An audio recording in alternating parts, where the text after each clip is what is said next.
今天与大家分享观自在菩萨心咒嗡嘛呢呗美吽与雪域西藏及藏王松赞干布之间的殊胜因缘。此咒是观音菩萨的根本心咒，寓意愿我的自性如莲花般清净成就。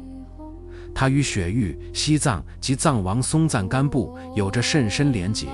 若能以信心持诵，必得广大加持；而若希望获得更加坚固不移的加持之力，则需深入了解观音心咒与雪域藏王之间那段玄妙不可思议的因缘故事。我们会从3方面谈起：一、与雪域西藏的因缘；二、观音心咒的无上密意；三、种子字为何选用藏文书写而不是梵文。首先分享的是观音心咒与雪域的因缘，这就要从雪域西藏最初产生人类说起。在雪域西藏这片最初由精灵统治的土地上，观世音菩萨受阿弥陀佛嘱托，发愿教化此地的有情众生。菩萨观察雪域尚无人类，心想要教化根器不利的雪域众生，先须派一个能化现人形的化身前往才有办法。于是菩萨面前现出一位名叫哈努曼陀罗的猴子力士。菩萨问他：你能在吐蕃雪域修定吗？猴子答：能。圣猴借由度母加持与罗刹女结合，孕育出最早的6位雪域人类先祖，由此开启了雪域人类的繁衍，逐渐形成塞木、东东等部落。其后观音文殊与金刚手菩萨共同示现，为雪域加持。观音菩萨更受记莲华生大士将作为其化身前往西藏弘扬佛法。此后雪域出现了最早的王统，由观音加持诞生的第1代藏王聂赤赞普开始。他是天降7赤王之首，历经地上6勒王与巴德王等王朝。在此期间，虽以本教治国，未有佛法流传，但到了第28代藏王拉脱托日利赞时，佛经、佛塔等玄秘神物自天而降，其包括百拜补正、忏悔经、佛说大乘庄严宝王经、心要6字真言、旃檀摩尼陀罗尼、宝切经及1肘高金塔。空中受记，再传5代，当解经义。这标志着佛法种子已出播雪域。数代之后，第33代藏王松赞干布诞生，他被视为观世音菩萨的化身，建立文字，引入历算，为佛法的传播奠定了根基。松赞干布的出世，按照无垢天女受记经和第1经法序中的受记，是圣观世音菩萨亲自降临吐蕃，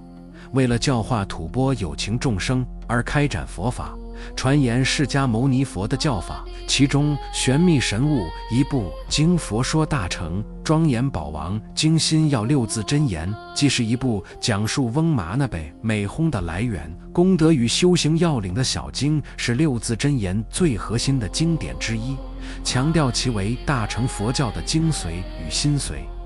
松赞干布王在一系列整治并制定法律后，决心以佛法教化臣民，深感需要一尊殊胜的本尊圣像作为依护。某月初8黄昏，一位天女于云中出现，告诉他，在印度南方僧伽罗岛的海岸边有一片大象躺卧的沙滩，其地下埋藏的蛇心旃檀树干中有一尊自现11面观音菩萨像，迎请此像将对雪域众生大有利益。松赞干布闻后大喜，当即从眉间化现出一位顶戴无量寿佛，名为希拉阿加热玛蒂的比丘，派遣他前往迎请。比丘以神通降服当地外道国王，使其皈依佛教。随后在沙滩中寻获那株古老的蛇心旃檀树，树干中传出声音，缓缓剖开，开树后现出一尊高12指、10臂，面色红艳如蕾达迦花，香气四溢，遍及12由旬的11面观音像。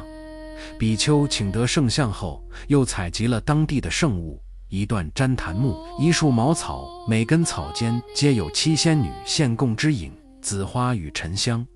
并从格如城佛塔中请得过去4佛的舍利，折取菩提树枝，另取八大圣地及恒河岸的圣沙各一升。他将这些珍宝带回吐蕃，松赞干布王见后欢喜无量。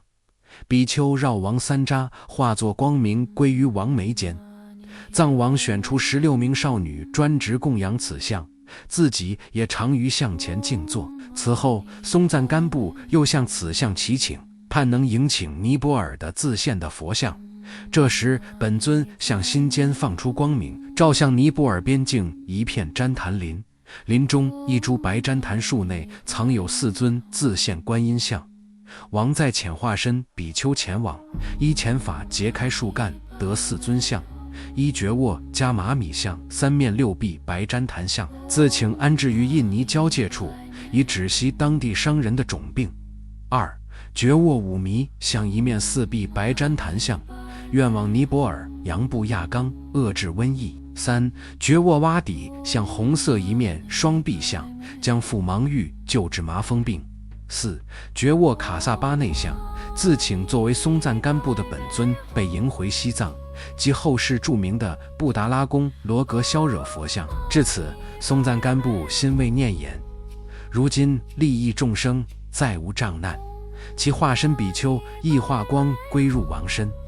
松赞干布在得到殊胜本尊像后，为利益众生，决定迁都。他观察到先祖拉脱脱日历赞曾在拉萨红山修行，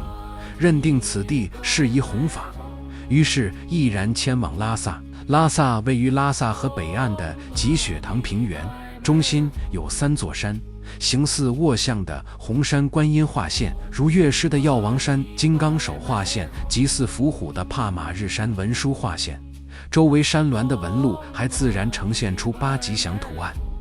红山地形殊胜，松赞干布认为在此修建观音殿，并由其本人观音化身住息，将造福雪域。松赞干布王说服了所有的大臣子民，大家欢天喜地地用车马载着本尊佛像、法器、供器及一切世间财宝器物，出发前往拉萨了。在迁都途中，松赞干布于亚伦扎队员休憩时，松赞干布与大臣那钦波一起到附近的河边洗浴。他亲眼看见了在五如的节日地方，自然现起6字大明咒嗡嘛尼呗美吽。他立即沐浴净身，虔诚祈祷，感应到从法尔自然现起的6字大明咒中放射出5色光明的彩虹，辉映到对面岩石上自然现起的观世音菩萨、圣救度母及马头观音等佛像上面，而观音等佛像又复放出红彩光明，照射到6字大明咒之上，这样的红光宛如宝满一般往来交织，示现出殊胜稀有的奇观。这些光明红泥交映的奇观，一时之间令大众纷纷顶礼，赞叹欢喜不已。于是松赞干布王就请来尼泊尔的精巧工匠，依照法尔自然示现之佛像的光明庄严，精细雕制出极为明晰的身之所依的佛菩萨圣像，以及与之所依的6字大明咒等。藏历铁兔年，公元631年，松赞干布开始在红山兴建宫殿。建成后的布达拉宫壮丽如天宫，成为王权与信仰的庄严中心。松赞干布在雪域西藏为佛法奠定了广大坚实的基础。他兴建布达拉宫及众多殊胜寺院，使西藏佛教得以安立如金刚般不坏的基石。他与唐太宗及文成公主的姻缘更是千古传颂的佳话。松赞干布的出现，为莲华生大士在西藏弘扬圆满教法创造了清净因缘。在无边法界中，2位大士必将在金刚不坏的三昧耶誓言中继续相互扶持，救度众生。在了解这段甚深因缘后，我们来探究嗡嘛尼呗美吽无上的密意。第一，按照梵文来讲，嗡是自性嘛，尼是如意，如意宝贝美。这个自性如意宝像莲花一样出淤泥而不染，吽就是成就，愿我的自性如同莲花清净成就。第二，嗡嘛尼呗美吽代表着身、语义、功德、事业、成就这6个层面。嗡字代表了观自在菩萨的身，妈字代表了观自在菩萨的语，尼字代表了观自在菩萨的意，悲字代表了观自在菩萨的功德，美字代表了事业，轰字代表了成就。当持诵这6个层面的时候，也应该观想自己同样受到这6种功德的加持，自己具有了这6个层面的功德。第三，嗡嘛尼贝美吽的前面5个代表5道，吽代表完全的觉悟和遍知一切的功德。嗡字是资粮道吗？字是加行道，尼字是见道，悲字是修道，美字是无学道，吽字是正等觉，遍知一切的觉悟，圆满的觉悟。第四，嗡嘛尼贝美吽又代表了6度般若：布施、持戒、忍辱、精进、禅定、般若。这6度也就在这个嗡嘛尼贝美吽里面。第五，接下来嗡嘛尼贝美吽又可以总摄为一个摄，因为摄字是一切莲花部根本种子字，包括护主阿弥陀佛与观世音菩萨的根本种子字。莲花部就是阿弥陀佛世界里所有的从莲花里出生的，叫莲花部。摄是观自在菩萨和一切佛法的核心，是菩提心的象征和代表一切的内涵。舍象征着人人本具的佛性和觉悟的体性，又称为菩提心。此菩提心包含世俗菩提心和圣意菩提心。圣意菩提心就是真空，世俗菩提心就是妙有。世俗菩提心又包含愿菩提心和行菩提心。如果很急念不了6个字嗡嘛尼贝美吽的话，就可以念舍舍舍。舍是常见简修法门，能快速唤起观音慈悲加持，净化业障，增长菩提心。这又引出另一个话题，为什么种子字常用藏文书写，而不是梵文西坛文？种子字本质上是梵语音节，源于古印度密教。传统上，种子字多以西坛文书写，这是一种古梵文书体，在6到12世纪的印度盛行，并被东密如日本真言宗沿用至今。然而，在藏传佛教中，种子字普遍采用藏文或兰札文来表现。这一差异的主要原因可从以下4个方面理解。第一，藏文设计的初衷就是为了准确转写梵音。7世纪，吐蕃大臣吞弥桑布扎创制藏文时，以印度婆罗米系文字西坛文的同源系统为基础，专为翻译梵文佛经而设计。藏文字母与梵文字母及音节能够1对1对应，发音精准，几乎可以还原原梵音。这使得藏文成为翻译和传承梵文咒语的最可靠工具，远优于汉字、音译、长诗真或后期天成体在雪域高原环境中的实用性较差。第二，文化适应与活态传承。佛教密法强调神圣性不变，随缘显现。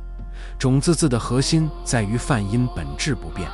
但其书写形式可以随地方文化而调整。在藏地，西坛文不易普及，书写与雕刻且难以在高原环境中广泛传播，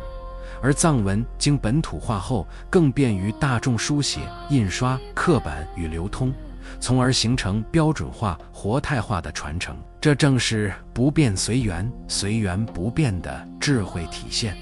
梵音本质不变，书写形式却适应藏族文明。第三，历史传承体系的实际选择。藏传佛教直接承接印度晚期密教，如那烂陀寺、超延寺等，大量印度译师与藏地译师合作，将所有密法经典、咒语、种子字统一用藏文记录。兰札文虽也源于梵文，常用于装饰性场合，如唐卡、法器铭文、寺庙匾额，但日常修行、观想与念诵仍以藏文为主，便于僧众实际操作与口传心授。第四，与其他传承的对比，日本东密真言宗保留西坛文，主要因为汉字无法准确表记梵音，只能借用西坛作为专用书体。汉传密教同样多用西坛文辅以汉字音译，藏传佛教则因藏文在音译上的天然优越性，直接选用本土文字，却丝毫不损种子字的原梵本质与神圣力量。因此，今天我们在藏传佛教体系中看到的藏文，或兰札文种子字，正是神圣梵音与雪域文明完美结合的结晶。它生动体现了佛教密法不变随缘、随缘不变的深刻智慧。核心梵音永恒不变，书写形式却因地制宜，随缘妙用，从而在高原之上绽放出独特的传承光辉。总而言之，持念嗡嘛呢呗美吽具有无上的密意。通过这简单的6字真言，便能获得观世音菩萨的身与意、功德、事业、成就的一切加持。其中前5字嗡嘛呢呗美象征5部佛的智慧与加持，吽字则代表圆满的变质、觉悟的功德与成就。因此，我们应尽力诵持6字大明咒。持诵时可以唱诵，可以平诵，可以用自己喜欢的任何调子，坐卧站行皆可随缘持念。常持此咒，能获得世俗菩提心与圣意菩提心共与不共的加持，使自心对一切众生升起广大、无边、无量、不可思议、超越分别念的慈悲功德。这正是证悟空性的根本途径。若欲证悟空性，获得空性智慧，却不能真切见到众生，对其升起无条件、无畏的慈悲，则内心必有障碍与遮蔽，无法圆满证得空性智慧。因为众生本具无数无量、不可思议、超越分别等特性，而这些正是空性的真实特征。众生虽实无众生之自性，却又无数无量、不可思议的显现，这正是空性的殊胜相。当你对一切众生升起无住的慈悲心时，便是无所住而生其心，这正是证悟空性的关键要诀。真正的究竟智慧，必须以慈悲心为基础而证得，必须以慈悲心圆满6度，尤其是般若度，才能成就真实的般若智慧。离开慈悲则无智慧，离开智慧则无慈悲，二者不可分离。因此三藏12部84000法门的一切基础，归根到底就是慈悲心。愿我的自性如莲花般清净成就。